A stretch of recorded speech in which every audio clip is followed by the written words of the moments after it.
উদ্যোগে আমাদের সামিল করার জন্য। আসলে আজকে যিনি প্রারম্ভিক বক্তব্য রেখেছেন প্রজেক্ট ডাইরেক্টর, উনি বলেছেন যে সচেতনতার জন্য।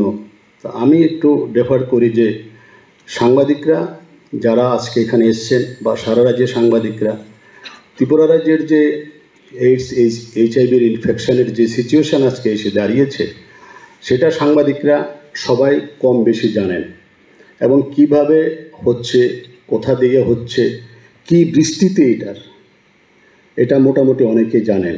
কিন্তু এখন যেটা দরকার আমার ব্যক্তিগতভাবে মনে হয়, এখন হলো করণীয় কী। এবং আজকে যদি আপনি দেখেন ত্রিপুরার পরিস্থিতি কিন্তু খুব ভয়ানক।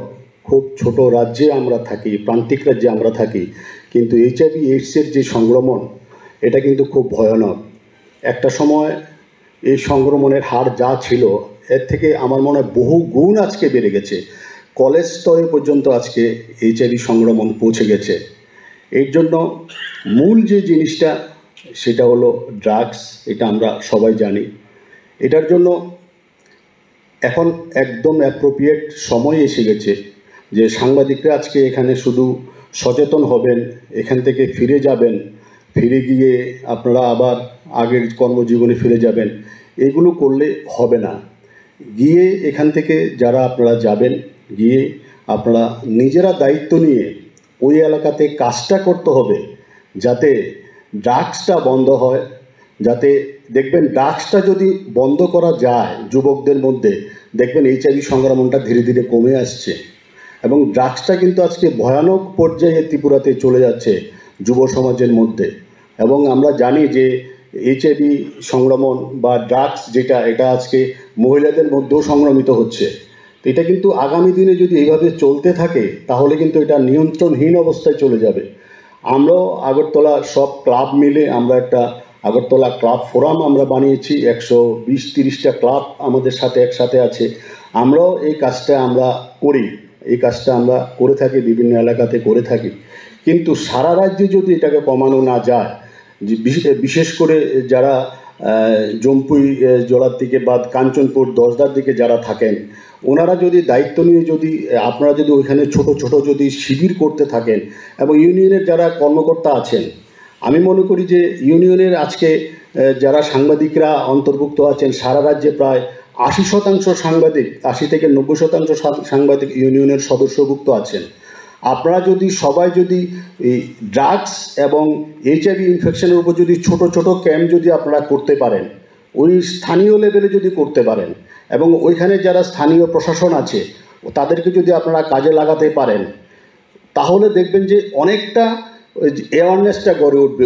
ওই জায়গাতে অ্যাওয়ারনেসটা গড়ে উঠবে। এই জায়গাতে আমার আবেদন থাকবে যারা ইউনিয়নের যারা লিডারশিপ আছেন, সাব ডিভিশনের যারা আজকে লিডারশিপ এসছেন, এই লিডারশিপ আজকে নিতে হবে আপনাদের। এই কাজটার জন্য প্রথম অগ্রাধিকার দিয়ে লিডারশিপ আপনারা এগিয়ে আসতে হবে, ওই এলাকাতে কাজটা করতে হবে। আপনারা অনেকগুলো কাজ আপনারা করেন, পূজার সময় করেন বা অনেক সময় রক্ত সংকট হলে করেন, কিন্তু এই কাজ থেকেও আজকে কিন্তু এই যে এইচআইভি সংক্রমণ বা ড্রাগস, এটাকে আজকে আপনারা অগ্রাধিকার দিয়ে করতে হবে। কারণ আগে যদি রাজ্যকে বাঁচাতে পারি, আগামী প্রজন্মকে বাঁচাতে পারি, তাহলে আমরাও বাঁচবো, নাহলে আমাদের প্রজন্মও বাঁচবে না। এই পরিস্থিতি কিন্তু ত্রিপুরাতে চলে গেছে। রাজ্যের মাননীয় মুখ্যমন্ত্রীও কিন্তু এই বিষয়ে গভীর উদ্বেগ প্রকাশ করেছে। উনি একটা ডাটা তুলে ধরেছেন কী পরিমাণে বাড়ছে এইচআইভি এইডস, এবং ত্রিপুরা এইডস কন্ট্রোল সোসাইটি খুব আন্তরিকভাবে কাজটা করছে। ওনারা চেষ্টা করছেন, কিন্তু ওনাদের পক্ষে একা এই কাজটাকে বন্ধ করা কোনোদিনই সম্ভব না যদি সমাজের বিভিন্ন ক্রস সেকশন যদি এগিয়ে না আসে।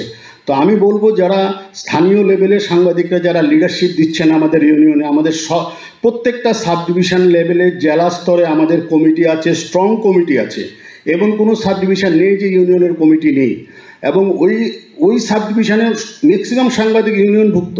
তাহলে আপনারা এই কাজটা করতে হবে। আজকে যারা এখানে এসছেন এই মেসেজ নিয়ে আপনারা যাবেন যে ওইখানে গিয়ে একটা টাইম ফ্রেম একটা করে, যে আগামী 15 দিন বা 20 দিন বা 1 মাস বা 2 মাস যে ইউনিটের যতটা সময় লাগবে, কিন্তু আপনারা ওইখানে এরকম একটা করবেন দরকার হলে এডস কন্ট্রোল সোসাইটি যারা আছে তাদেরকে আপনারা চিঠি দেবেন, যদি কোথাও কোনো হেল্পের দরকার হয় এই ক্ষেত্রে ওনারা আপনাদের সাহায্য করবে।